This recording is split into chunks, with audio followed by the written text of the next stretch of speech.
C-SPAN.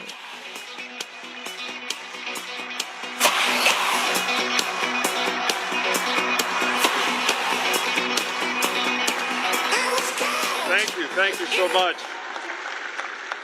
Thank you, Dr. Bell.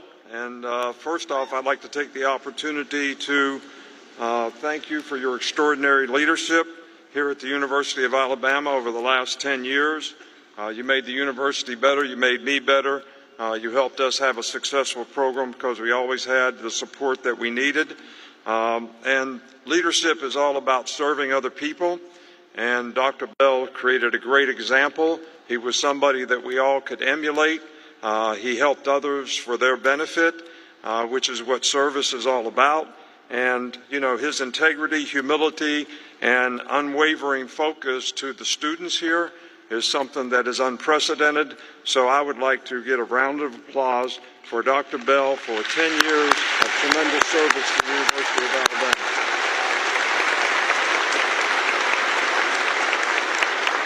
You know, it's certainly an honor for me to be here and participate in this historic event, to be able to introduce President Trump, to address the graduates, you know, here today. So it's a special moment for me, but I got to be honest with you. You know, I feel like I'm the warm-up band for the Rolling Stones. And the first song they're going to play is Start Me Up. So, but really, to all the students here, I want to congratulate you on the hard work and commitment that you made to be able to graduate, create a future for yourself. But I want you to remember something. You know, you've created an opportunity to create a legacy now. And if you remember back in 2009 when we won our first national championship here, we had a celebration in the stadium, and I said, this is not the end, this is the beginning. And the reason I made that statement is I wanted our players and the people in the program and our supporters at the university to realize that we wanted to create a legacy of success. Well, that's what you have the opportunity to do now. You know, you're going to face new challenges. This is going to be a new beginning for you. New challenges, new horizons, new opportunities, new obstacles to overcome. And I'm sure the University of Alabama has provided a lot of resources for you to be ready to do that, and our faculty here has helped you prepare for what you need to do to have a successful legacy, you know, in the future. But I always tell people that you need to be very wise about the goals that you set. But more importantly, you got to define, what do I need to do to accomplish those goals? That's called the process. The very things that you need to do on a day-to-day basis to be able to accomplish the goals that you have. You need to define that for yourself. And then you have to have the discipline to execute it every day. And I'm talking about self-discipline, because we make hundreds of decisions every day that come down to two questions. Here's something I know I'm supposed to do that I really don't want to do. Can you make yourself do it? On this hand, there's something you know you're not supposed to do, but you want to do it. Can you keep yourself from it? If you can make those choices and decisions the right way, you'll be able to always make progress toward the goals and aspirations and things that you want to achieve. So making the right choices is very, very important. You know, when you embark on this journey, there's three things that I think always help me. First of all, have compassion for other people. Treat people like you would like to be treated. Treat people nicely on your way up. You might meet them on the way down. So it's nice to be important, but it's also more important to be nice.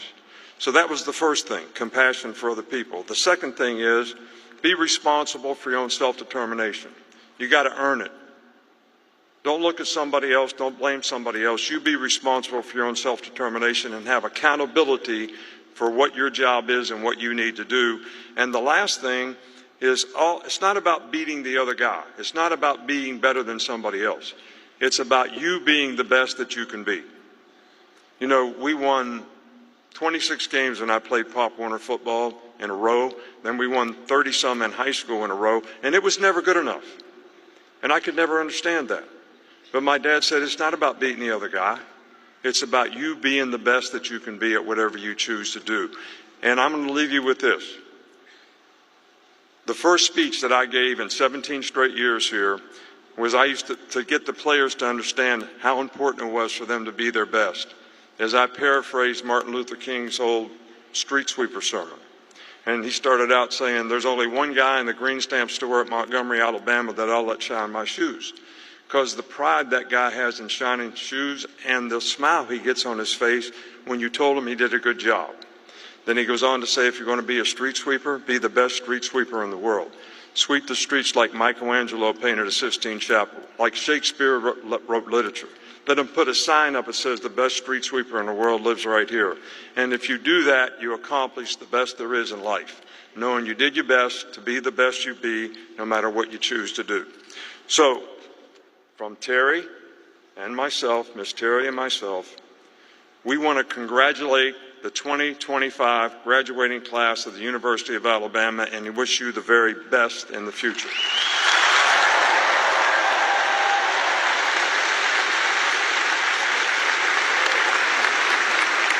And before I introduce President Trump, I have to tell you a story. You know, you all know that we win a national championship, we get to go to the White House, and it's a great experience for our players and each and every year.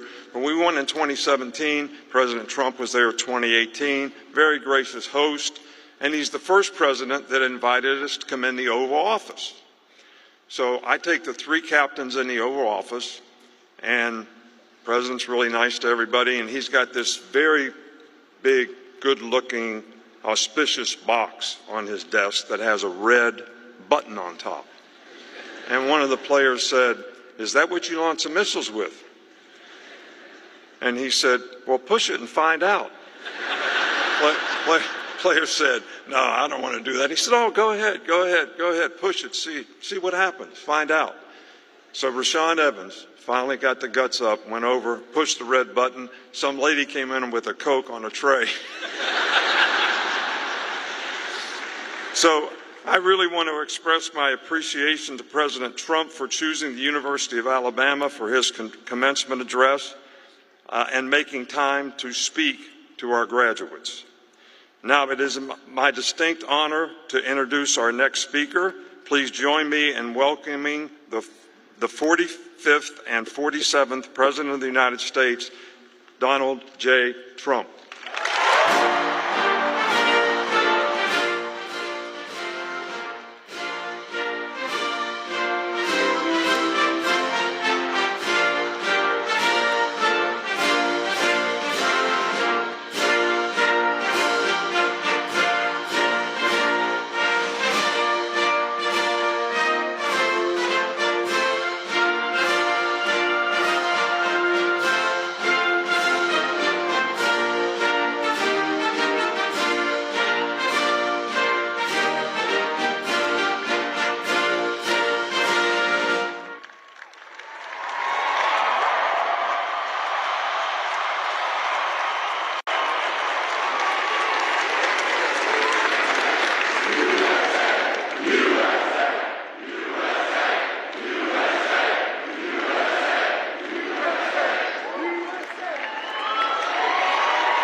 Thank you, Coach. Wow, what a nice-looking group this is. What a beautiful group of people. And especially a very big hello to the University of Alabama. Congratulations to the class of 2025. Roll Tide. Roll Tide.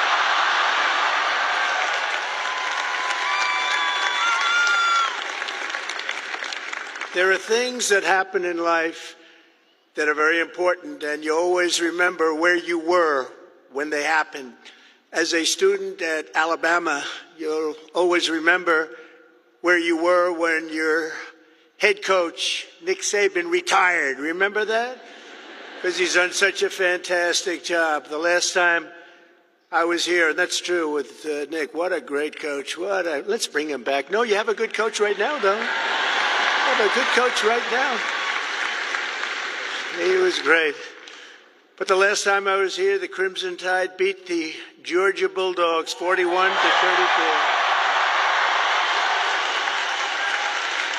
I was here. I got to watch it. That was some game. Today it's my pleasure to return to this campus as the first president ever to deliver the keynote commencement address to this truly great American university. It's a great school.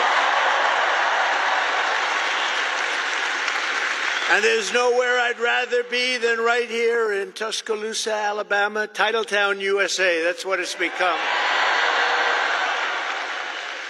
And I love this place. Maybe it's because I won Alabama by 45 points. Could that be the reason? 45? You know, the way they say, the polls have closed in Alabama. Trump has won Alabama immediately. It was very quick. It was very, very quick and nasty. That's what we like. They put all 7 of your commencement ceremonies. I don't know if you know this, but they put them all together first time ever, so I better do well, or I'm in big trouble.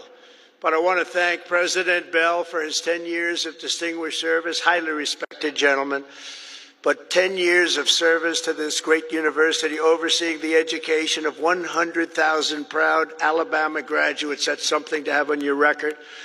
I also want to thank Alabama Governor Kay Ivey, who's here with us, and she's a fantastic. Where is she? She's around here someplace. She's here. I just took a picture. I said, you're doing a great job, along with the very wonderful man, a friend of mine, Senator Tommy Tuberville. Where's Tommy? Tommy's good. When he wanted to run for the Senate, I said, well, you beat Alabama 6 times in a row. How can you run for the Senate? He said, well, I just look at him and I say, well, I was responsible for them getting Nick Saban. I said, that's a good reason. And he won. Very easily he won. But I'll never forget that. Thanks also to a wonderful person, Representative Lisa McLean, a great person, highly respected. Gary Palmer, Robert Adderholt, Dale Strong, Ronnie Jackson, Ralph Norman, along with Lieutenant Governor Will Ainsworth, Alabama Attorney General Steve Marshall, Alabama Secretary of State Wes Allen, great people, Alabama Senate President Pro Tem Garland Gudger, Chancellor Sid Trant, and members of the University of Alabama Board of Trustees. But most importantly, and they would agree with this, let's give a big round of applause to your incredible parents, grandparents, and family members.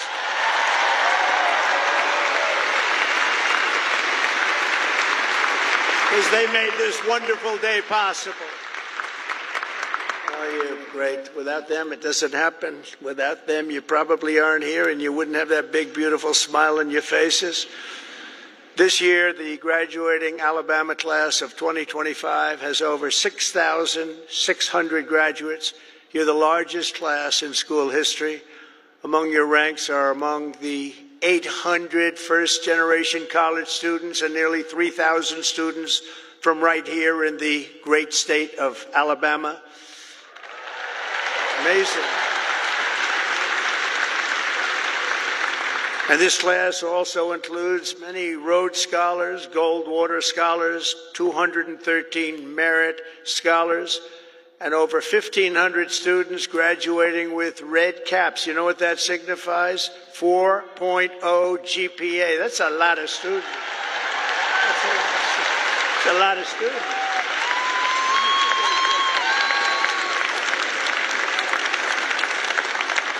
That's pretty good.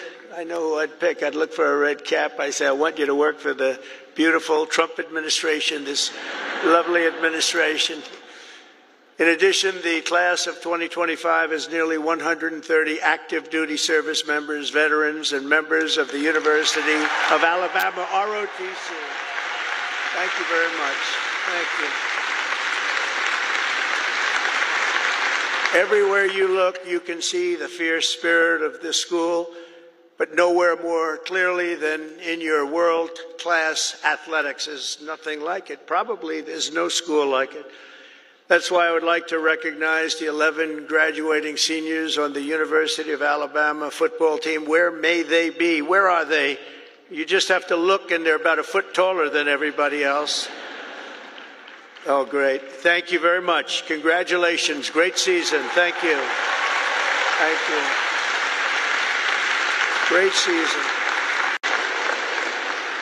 There's something truly special about the players, coaches, and the fans who pack the stands at Bryant-Denny Stadium and proudly sing Dixieland Delight. We like that.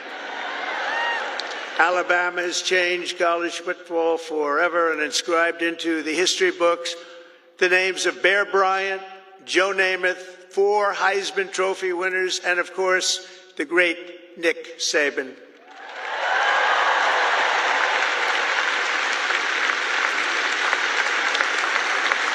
This place is truly where legends are made. It really is. It's a special place.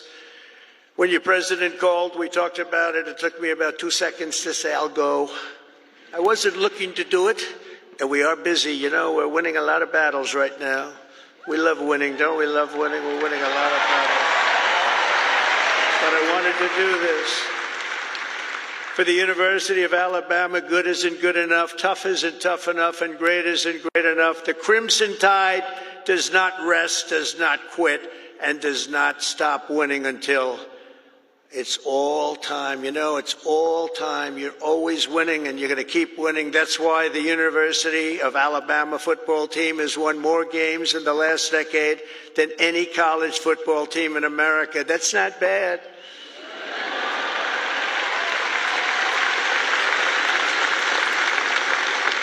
And it's why last fall you beat Auburn for the 5th year in a row. That's not bad.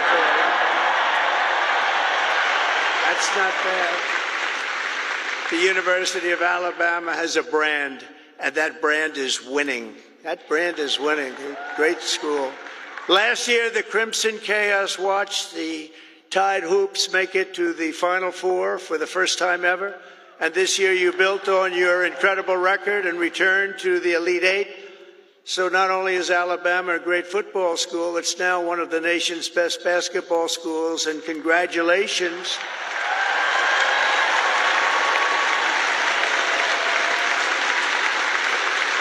And I love sports, and I think I should have come here. I think I should have come here. Congratulations as well to the women's track and field team for winning 2 SEC titles this year. That's something. As long as I'm president, we will always protect women's sports. Men will not play in women's sports.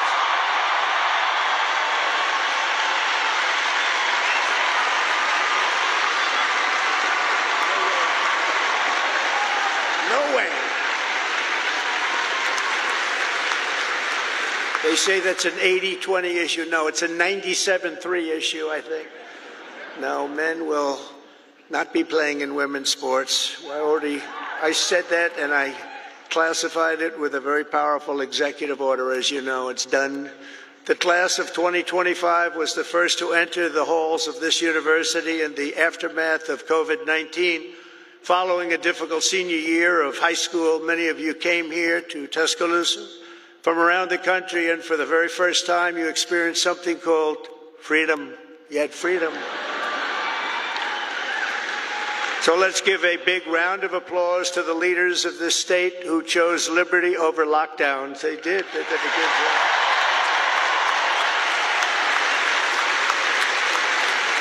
Did a good job. As you know, there are a few campuses in the world more beautiful than this one, and there are a few memories sweeter than the ones you have formed really at this capstone and at the capstone. You'll miss the beautiful sounds of Denny chimes, the excitement of lining the Walk of Champions, the Saturday tailgates at the Quad. As you graduate, it's natural to reflect on 4 years of happy memories, and you've really had happy memories here. You've done a lot of winning. Winning is a good thing to do. But today I'm also asking you to look forward to really something very, very bright and more promising, and it's going to be an even more promising tomorrow, I promise you that. You're the first graduating class of the golden age of America. We're in the golden age. You watch. It's the golden age.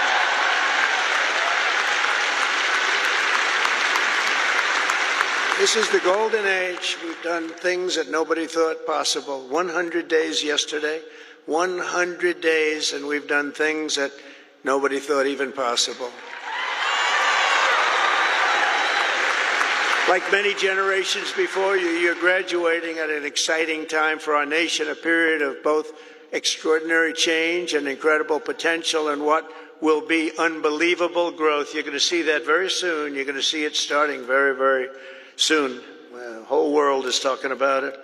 Our country has always been defined by its ability to reform and reinvent itself, to meet the challenges of the next era.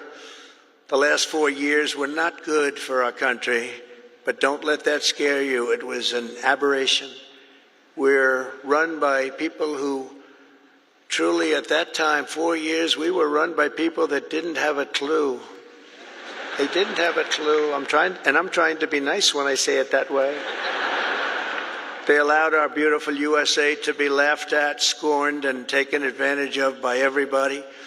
We were ripped off on trade by nations all over the world, both friend and foe, and oftentimes a friend was far worse on trade than the foe.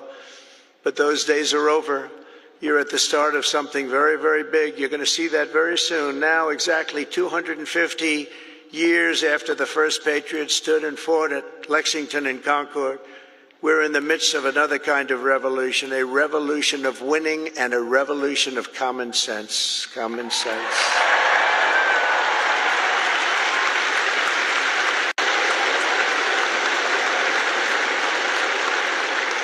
Everywhere you look, broken systems, corrupt institutions, and tired dogmas are being swept away by the tide of history. Ancient wisdom is being rediscovered, and the best and strongest traits of America are coming back for all to see, bigger, better, and greater than ever. Coming back, and they're coming back fast. The spirit of our age is one of boldness, vigor, ambition, and adventure, and it's exciting to be you and young. Oh, I'd pay you a lot of money to have your age. You have a great future. The people have rejected the voices of a failed establishment. You saw that in the election. We've turned the page on endless wars, crippling debt, open borders, ruinous inflation, and a lack of respect for our country and for its leaders. But we're turning that all around, and we're turning it around very fast. We will very quickly make America great again.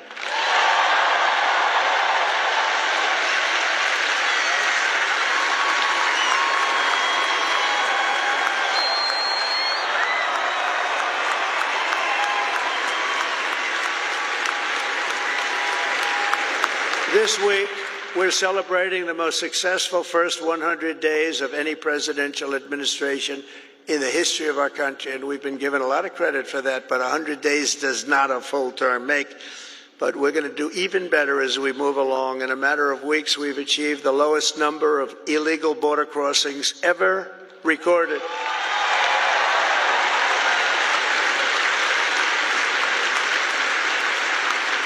And you've seen it, hundreds of thousands of people pouring into our country from prisons, from mental institutions, from gangs, and all over the world, not just in South America.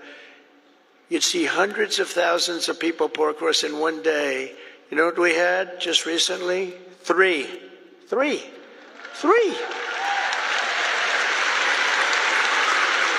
And we slashed the number of illegal aliens released into the United States by 99.999%. And you know, if that number is wrong, the fake news, which is all over the place today, is going to be correcting me before I get to the next sentence. Now, 99.999%, how about that? Nobody thought that was possible. They said you needed legislation. No, you just needed a new president. That's what you needed.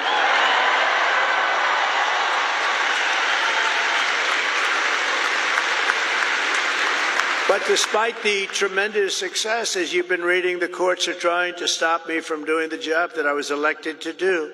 We won by millions of votes. We won all 7 swing states, 7 out of 7. We won 312 electoral college votes. They said, 270 would be great. We won 312, and 2,750 counties versus 525 counties throughout the nation. That's why when you look at a map, it's all red. It's all red. Every inch of it is red, a little couple of blue dots. But they have to let us do the job that the voters want us to do. Judges are interfering supposedly based on due process, but how can you give due process to people who came into our country illegally? They want to give them due process. I don't know. We've created 350,000 new jobs and brought core inflation down to its lowest level in many, many years. Energy is down. Look at your cost of energy, way down. Groceries are down. Even eggs are down. Remember I came in? Remember I was here a week and they started screaming at me, the fake news. Egg prices have doubled. I said, I just got here. I've been here for 4 days. I said, tell me about egg prices. They've doubled.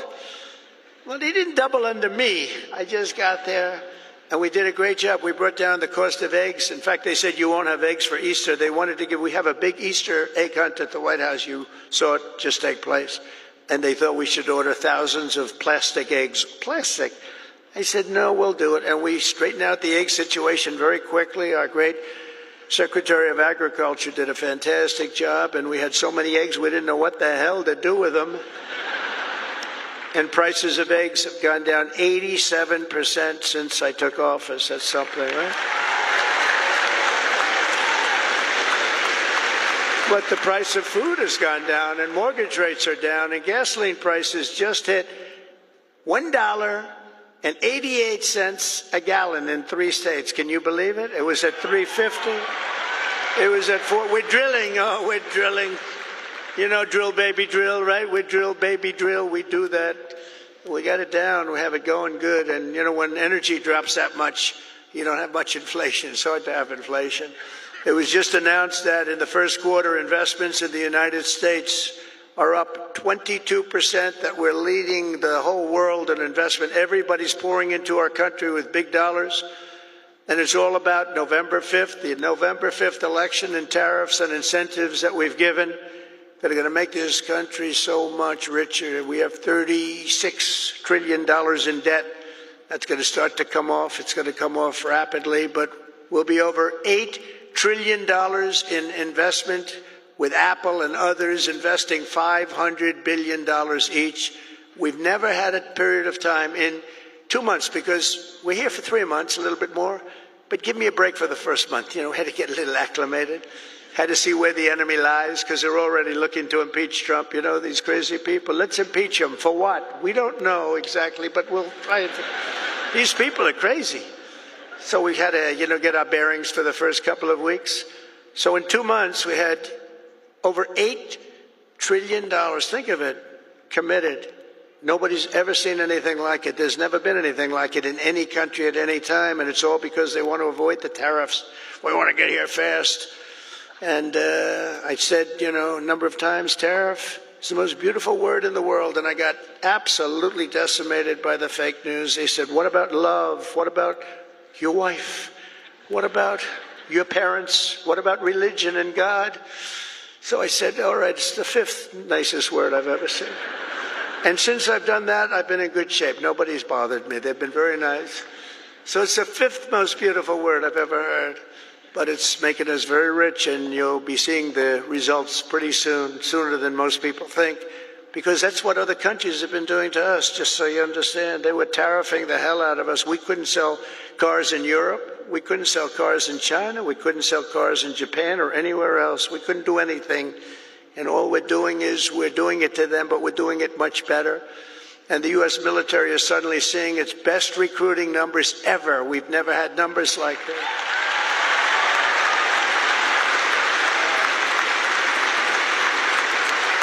We now have waiting lists because there is such incredible spirit in our country. There's a great spirit. And just think, 6 months ago, and you remember, and it was embarrassing, before the election, 6 months ago, we were hearing and reading that numbers of those joining our military were at the worst levels ever. We've never had anything like it, right? You remember that? And now they're at the best levels ever. We have waiting lists to get into the military. We couldn't fill the positions. And that included in our police forces, our fire departments. We love our fire departments also. We can never forget our fire departments. But our police forces were begging for help. And now they're brimming over with people and applicants, and they're getting great ones. It's amazing what's taken place. And that's really the spirit. Each of the graduates in this arena will soon have the chance to help lead this project of national renewal. And that's what it is. It's a national renewal. We suffered so badly for 4 years. We had one of the greatest economies. We actually had the greatest economy in the history of our country during the first term of Trump. And then we got hit hard with inflation during the Biden economy. It was horrible. We were hit so hard. The worst probably ever. They say 48 years. We'll accept that. But I would say ever. You'll embrace this moment and you'll step forward with strength and grit, faith and patriotism to put America on a new trajectory for your children. And then you'll take your place among the greatest generations in the history of our country. I think you have a chance to be the greatest generation in the history of our country because we're turning it around and you happen to be available. You're available.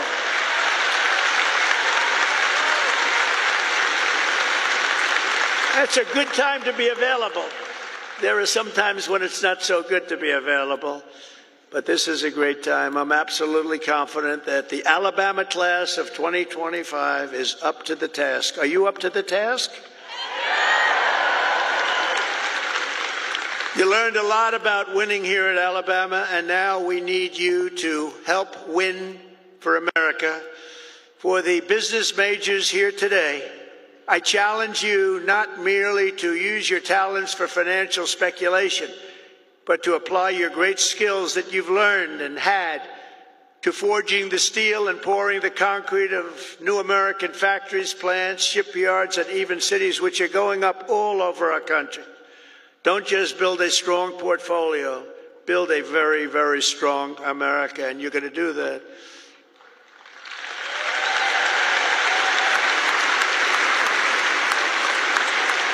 To the engineers, brilliant you are, technicians, scientists, and math majors, we need your Alabama spirit and competition to keep our country at the forefront of every single domain. America should have the world's tallest buildings, design the fastest airplanes, build the greatest cars, do everything the absolute best, better than any other nation in the world, and you can do it. And we will soon land American astronauts on Mars. That will happen. That will happen.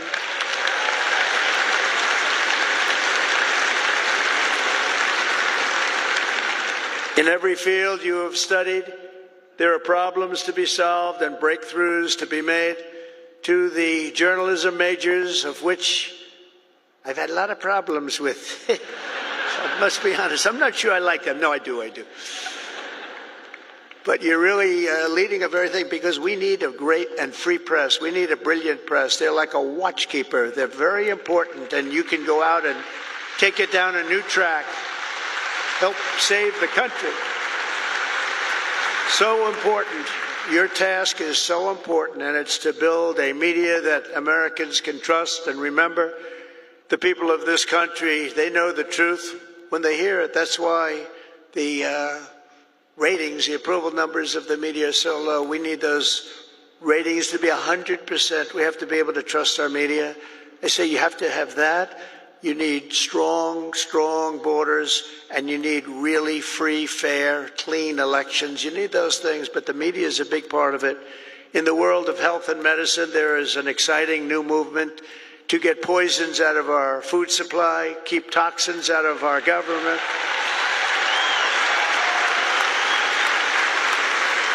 Clean out our environment and make America healthy again. And I think Bobby's going to do a great job, don't you? I think so. I think he's the guy we needed. And in government, it is the task of your generation to replace bureaucracy, graft, and waste with a new system that defends American freedom. These are big tasks before you, but the reward for your hard work will be the United States of America is stronger, prouder, better, and more unified than ever, ever, ever before. It's going to be.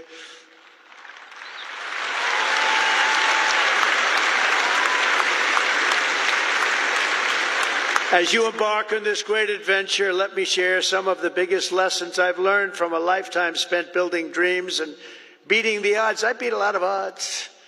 A lot of odds. A lot of people said, I don't know. But it worked out okay. Where are we? Oh, gee, I'm president. How did that happen? Now, you're going to be in the same position. But some of the would you like to hear some of the ideas, or should I just skip over that part, huh?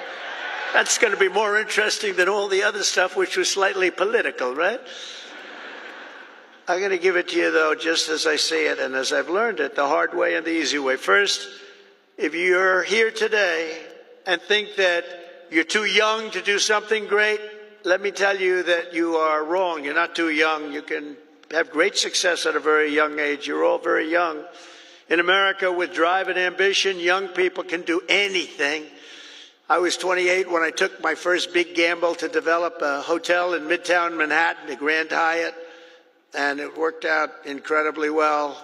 But I was very young at the time. I was like a very young person in sort of an old person business. Steve Jobs was 21 when he founded Apple. Walt Disney was 21 when he founded Disney. James Madison, James Monroe, Alexander Hamilton, Thomas Jefferson. They were no older than 25 when they began the journeys that etched their names into the history books for all time. So to everyone here today, don't waste your youth. Go out and fight right from the beginning, from the day you leave this incredible university. Go out and fight tough, fight fair, but go out and fight. You're going to be very successful, because now is the time to work harder than you have ever worked before.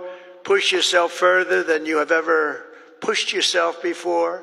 Find your limits and then smash through everything. Go and smash through. You've watched that football team smash through. You're going to do the same thing.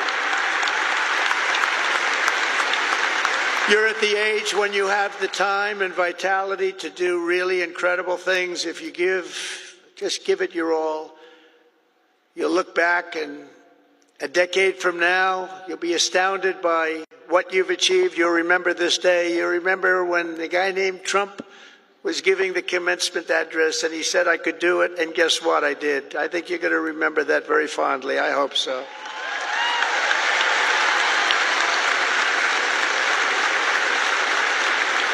Second of all, and very importantly, you have to love what you do. Okay? You have to. I rarely see somebody that's successful that doesn't love what he or she does. That's way you really like. Work isn't work. It's fun. I find it fun. I work all the time, and I find it fun. If I didn't find it fun, I wouldn't be successful, whether it was real estate or in showbiz. I had a lot of different careers, but I loved real estate so much, and I was very successful at real estate because I loved it. I learned a lot from my father because I watched him work. He worked he was a workaholic. He loved to work. He's a good man. He was a tough guy, tough as hell, actually. Now that I think back, I don't know if you could even get away with that nowadays. He was tough, but he was a good man, I'll tell you. And he worked 7 days a week. He worked Saturdays, Sundays, it didn't matter. And I learned by watching him, he loved his life. He loved what he was doing. He had a great long-term marriage, a long, many, many, many years. He beat me on that one. No, mine are very successful, but they haven't lasted quite as long. It was close to 70 years. That was a long time. I said, Pop, you beat me on that one. But you know what I learned from him? That he loved life, and all he did was work. I see people that don't work hard, and they're miserable. So go out and find. But he loved what he was doing. And you have to find something that you love, and you have to follow your own instincts. Listen to your parents. They're very wise, but you have to follow your instincts and your heart, your soul, and you want to be the very, very best you can be. Treat every day like a home game against Auburn. Fight like hell and enjoy doing it. And your coach can tell you all about that. Third thing is to think big. You know, you're going to do something, you might as well think big. because it's just as tough. You can think small. I know a lot of people, they thought small. They're very smart.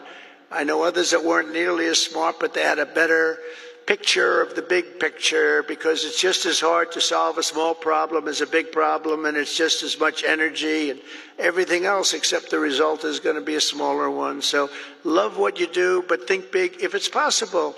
Now, if it's not possible, that's okay too. You do something, you have to do something that you love. You will have all the same headaches and challenges, all the same delays and setbacks, so you might as well do something that's just amazing. America doesn't aim small, Alabama doesn't aim small, and neither do you. So think big when possible, think big. Fourth is work hard. Work hard. Never, ever stop. An example is a great athlete, actually, Gary Player, golfer, great golfer. He wasn't as big as other men. He was actually on the small side. Don't tell him that. Friend of mine, don't tell him that, because he doesn't understand that. But he worked very, very hard. He made up for it. He never stopped. He won 168 golf tournaments. Think of that, 100. I said, Gary, you're winning like every weekend. Do you ever choke or anything? I don't know what choke means. And he made a statement years ago that I read, and I thought it was sort of an incredible statement. He said, it's funny, the harder I work, the luckier I get, right? Think of that. The harder I work, the luckier I get. So you really have to work hard, and you're going to be successful because you have the talent. To get into this school is not easy. To get through it is even more difficult. You have a lot of talent. Fifth is don't lose your momentum. You just want to keep it going, and you have to know if you are losing it, you have to know when you're losing it, so maybe you stop, and maybe it's time to stop. Listen to the feedback, think through your plan very carefully, and keep moving fast. The word momentum is very important. I mean, I'll just tell you a little story about a great real estate developer named William Levitt. He built Levittown. Some of you might live in a Levittown. He was the biggest developer in the whole country in the 1940s and so. And he built these jobs. He started with one house, then 2 houses, then 20 houses, then thousands and thousands of houses. And a company, Gulf and Western, came along and they said, we're going to make you an offer to buy your company. And they offered him a lot of money, more money than he ever thought he could make. And he retired, lost his momentum. He retired, and he led a beautiful life. He had a wife, I must tell you, it was a second wife. It was a trophy wife. What can I say? I don't like telling you everything, but we're all friends, right? Can we talk? We're all friends. He had a trophy wife, and he lived a different life. He moved to the south of France, but he it was a life of tremendous luxury. He had so many millions of dollars. He was given a fortune for the company, and 10 years went by, and then 15 years went by, and he got a call from this big conglomerate, Gulf and Western, and they said, we're not doing well with the purchase, because he used to pick up every nail, every piece of sawdust, every piece of wood, every chip, everything, and he'd sell it. He'd make a couple of bucks. Everything was perfect. They can't do that. You know, these big companies, they don't do that. You see it a lot when an entrepreneur sells to a big company and then he ends up buying the company back for peanuts later on. It happens a lot. But he was the best at what he did. But 15 years went by, and he was so excited, and they sold him back his company. And he started, and he was going to tear apart the world because he got bored with a life of luxury. And he started building and building and building. And the markets turned on him, and he went bad. He lost everything, and he went bankrupt, absolutely bankrupt. And it was a sad story to read. It was such an amazing story because he was so rich, but he paid them, and he bought it for the right price, bought it low, but he went wild. But he lost his momentum. He wasn't good at it anymore. And he was at a party on Fifth Avenue, I'll never forget. And it was a party of a very, very powerful man who was having the party in a magnificent apartment overlooking the park. And I walked in, and there were 50 or so people. I recognized most of them, all the biggest business people in the world, actually. Very glamorous. I was doing well. I was young, and I was doing well. And I was invited to parties like that. And I looked in the corner, and there was Mr. William Levitt sitting all by himself on a chair, looking very glum. Nobody was talking to him, because you'll find that when you're not successful, you lose a lot of friends. It's not a good situation. But there was nobody talking to him, but I wanted to talk to him because I was in the real estate business and he was, and most of these people were in different businesses. And I went over and talked to him and I said, "How are you, Mr. Levitt?" He goes, "Donald," he knew who I was, "Not well, I'm not well." I said, "So, can you come back?" He said, "No, son, I lost my momentum. I shouldn't have done it. I lost my momentum." And I never forgot that expression. He lost his momentum. If he would have kept going, instead of selling and relaxing and going into a different life, he probably would have been 3 times bigger than he was, but he lost his momentum. And you have to know when it's your time. I mean, there'll be a time when you do lose. You see it with fighters. You see it with a lot of people. They have a great record and they retire. And then 4 years later, they say, "I'm going back. I can beat that guy." And they get knocked to hell. And it's not good. It's not good. So he lost his momentum. You have to know when your momentum time is up. I call it momentum time. But follow your momentum. It's a very important word. You don't hear it from too many, but I've seen it. I've seen it a lot. Number 6, if you want to change the world, you have to have the courage to be an outsider. In other words, you have to take certain risks and do things a little bit differently. Otherwise, if that weren't the case, everybody would be successful. Doesn't work that way. Progress never comes from those satisfied with the failures of a broken system. It comes from those who want to fix the broken system. And you'll make the bigger money, you'll make the more success by acting that way. The other way may be more secure, but if you want to go to the top, you're just never going to do it unless you break the system. Change is never easy, and the closer you get to success, the more ferociously those with a vested interest in the past will resist you. They want to resist. So I just say, trust me on that, because I know you really do. You have to break the system a little bit and follow your own instincts. But if your vision is right, nothing will hold you down. Nothing. You have to have the right vision. If you look at some of these internet people, I know so many of them. Elon is so terrific, but I know now all of them, they all hated me in my first term, and now they're kissing my ass, Do you know? It's true. All of them. It's true.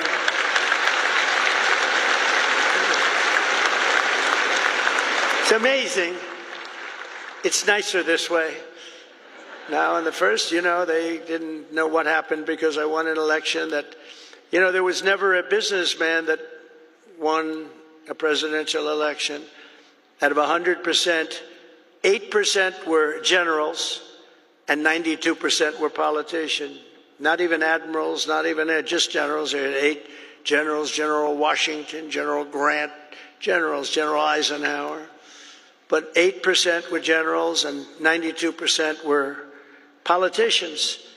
And when I ran, everyone said, "Well, he can't win. He's a businessman. That's not going to work." And, but you have a natural instinct for things. I guess I had a natural instinct. I said to somebody, "Was I a better businessman or politician?" And they said, "Well, there are a lot of guys that made a lot of money, but there's only one guy that became president that was a businessman. So I guess you're a better politician." But I don't think of myself as a politician. I think of myself as a businessman, and I'm proud of that. And I've applied business instinct, and that's why I think you're seeing us doing so well.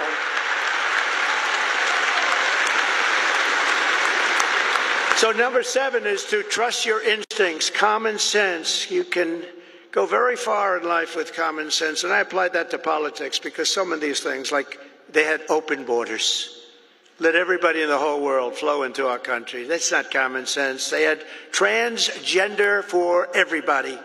We ended that, if you noticed, okay? But they had transgender for everybody. They said, I said, this is not working. This is not going to work. As I said before, so simple. Men playing in women's sports. Did you ever see some of the records? Did you ever see some of these boxing matches?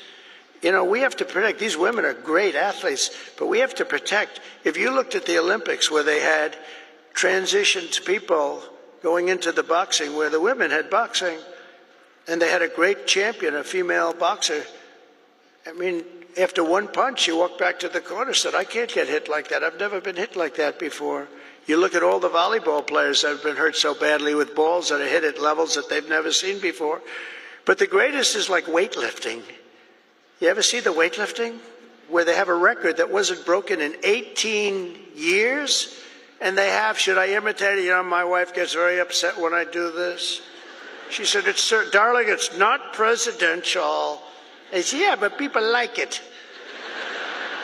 Should I do it or not? All right, I'm in trouble when I get home, but that's okay. What the hell? I've been in lots of trouble before.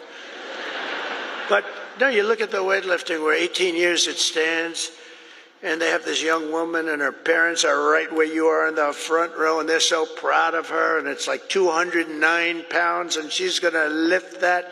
The record stood for 18, think of it, 18 years, and they put an eighth of an ounce here, and an eighth of an ounce here, little tiny little bit, and she's going to do it. Mom, I love you. I'm going to do it for you, Mom. And she goes, and she lifts, and she gets it. And, Mom, I'm going to do it, Mom. Can't do it. And then a guy comes along, or a gal, or whatever. A transitioned person comes along. And he was a failed weightlifter as a man, but he comes along, 206 pounds. They put the little thing on, and he goes, boom, boom. And breaks the record like by 119 pounds. That's not right. The other one is the swimming. You've heard me talk about it. Great swimmers, and you know, they rose to the top. Women swimmers, and they grew up together. And they're Olympic-class swimmers, and they're qualifying for some big tournament. And now the race is getting ready to start, the big race, and one young lady, she was going to set the record. She fought all her life to set the record. She has to win it by one ninth of a second. Think of that, 1/9. I don't like those odds, 1/9 of a second, right? But she looks to the left and she sees all the friends that she grew up with down in California, from all over the country. They're all the best swimmers. Then she looks to the right and she sees the same thing, but there's a person next to her who's a giant. And she looks and she, oh my God, who is that? I don't recognize that person. That was a person that transitioned, and he had the wingspan of Wilt the Stilt Chamberlain, if anybody knows what.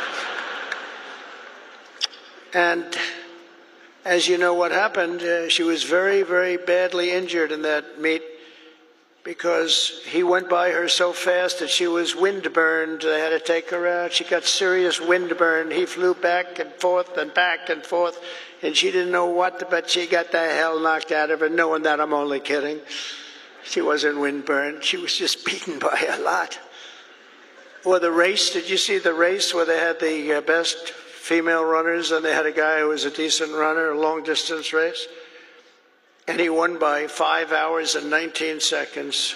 You know, normally you win by like 12 seconds, 2 seconds, a quarter of a second. He won by 5 hours and 19 seconds. It's crazy. And, you know, honestly, it's demeaning for women, very demeaning. These are great athletes. It's very demeaning, and we're going to protect women. We're going to protect women. We're going to protect everybody.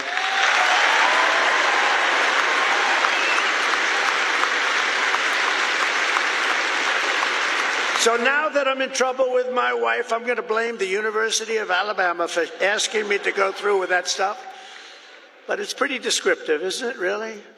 It helps when you know that borders are not racist, speech is not violence, America is good, terrorists are bad, men can never become women, police are not criminals, and criminals are not victims. Eighth, everybody should believe. Thank you.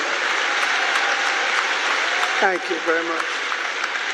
Everybody should believe in the American dream. It's real, it's there, and it's right before you. We're coming back to the American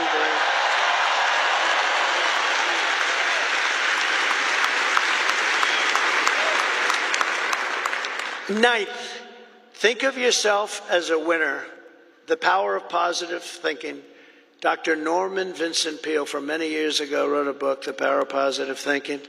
And there is a lot to it, the power of positive thinking.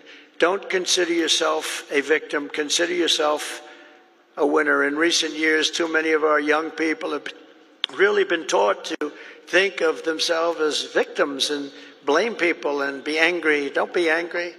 But in America, we reject that idea that anyone is born a victim. Our heroes are the ones who take charge of their own destiny, make their own luck, and determine their own fate despite the odds, despite all odds. That's what happens. They're given a little chance in many cases, very little chance of success, and they become the most successful people in the world. Whether you were born rich or poor, black or white, male or female in America, anyone can be a winner, and our whole country will be cheering you on, and I'll be at the front of the line cheering you on, especially because you come from this incredible university.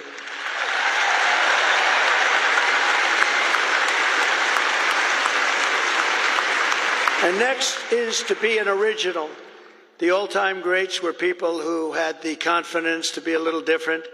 Teddy Roosevelt, Douglas MacArthur, George Patton, Amelia Earhart, Annie Oakley, Muhammad Ali, and so many others, far too many to name, lived their lives with pride, personality, and flair. God only created one of you. Remember that.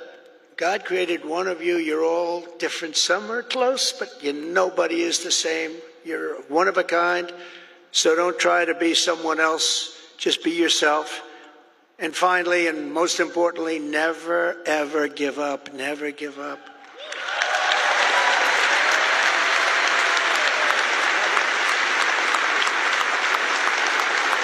Never give up. And I've learned anything in life, and it's so true. One of the most important things you can learn, if you just went a little bit longer, if you just held out a little bit longer, you would have been successful. Well, the stories of that are legend. But I've learned that perseverance is everything. So whatever happens, no matter where you are in life, stay optimistic and just keep pushing forward. Just don't stop.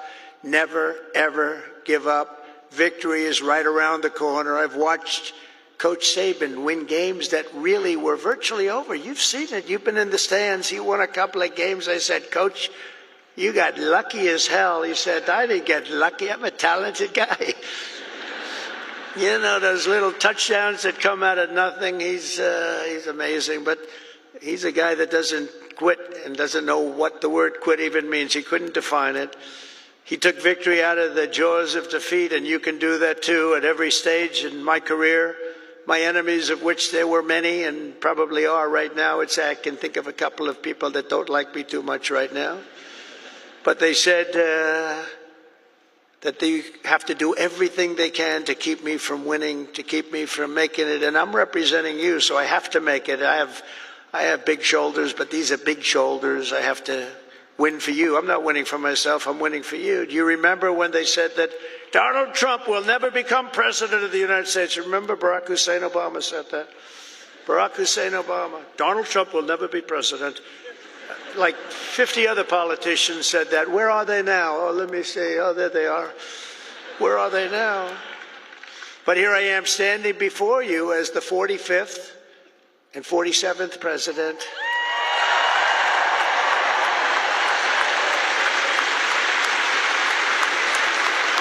You heard that a lot. But against all odds, I did great in 2016. 2016, how great was that? And then I did much better in 2020. Sorry, the election was rigged. But it was a rigged election. And then in 2024, I made it too big to rig. I said, we got to do this again. We got to do this again. And we made it too big to rig. We made it. That was a great expression. I said, you got to go and vote. Even though I was leading big in the polls, I said, it doesn't matter. You got to make it too big to rig. And they did. They went out and they voted and voted and voted. And we won the whole thing.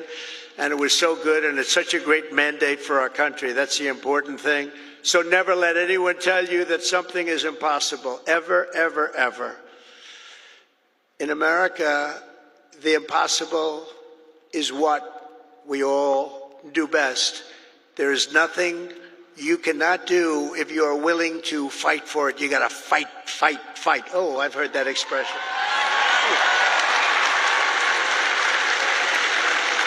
Funny. That's not here. That's not here on the actually, most of what I've said tonight is not on the teleprompter. That's all right. Isn't it nice to have a president that doesn't need a teleprompter and can sort of have a little fun? Because I feel that this is home. You know, it's been such a great state for me. I feel it's home. When they said Alabama, I said, that has a good ring to me.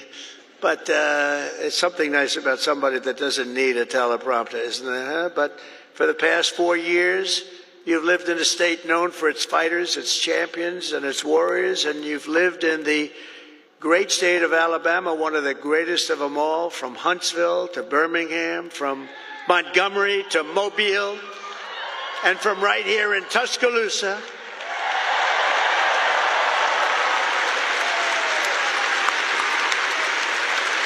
To the gleaming shores of the Gulf of America.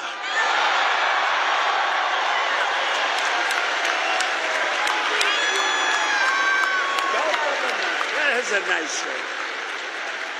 Everybody loves it. I wouldn't say Mexico's thrilled, but you can't have them all. They're not thrilled. You continue the legacy of Alabama legends who blazed the trails, won the games, tilled the fields, forged the steels, built the ships, and gave us the victories that built America and changed the world. The entire world was changed by our victories. This is the state that gave us the might of the Iron City, the power of the Saturn V rocket, and the roaring engines of Talladega. Talladega. We love Talladega. We love Talladega. This is the state that gave us nothing but victory, the state of some of the greatest heroes in history, like Willie Mays, Jesse Owens, Joe Louis, your coach, Nick Saban, Hank Williams, and many others. Some of you will leave here today and travel the world, but you will always know that this state, as this is really sweet home Alabama, right? It's always going to be your place. I sort of feel that way myself, because from a political standpoint, it's just been, we connected from day one. From the first day I set my foot on this beautiful soil, I connected with Alabama. And here in Alabama, we believe that the men and women who built this country are heroes, and that America's destiny is to be the single greatest nation on the face of the earth. And we're bringing it back at a speed that nobody thought was possible. We believe in freedom and family, God and country. We cherish our Constitution, we revere our Bible, and we salute our great American flag.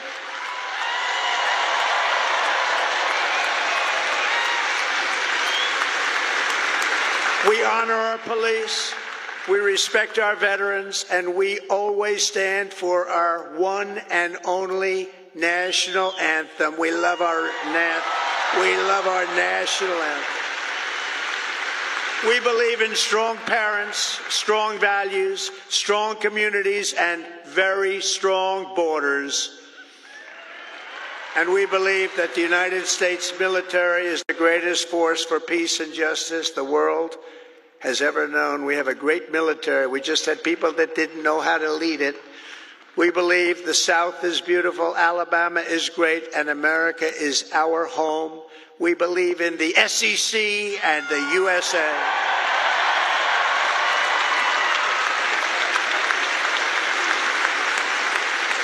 Graduates of the Alabama class of 2025 standing here before you in this magnificent arena, it is clear to see the next chapter of the American story will not be written by the Harvard Crimson. It will be written by you, the Crimson Tide. True. That's true. That's true.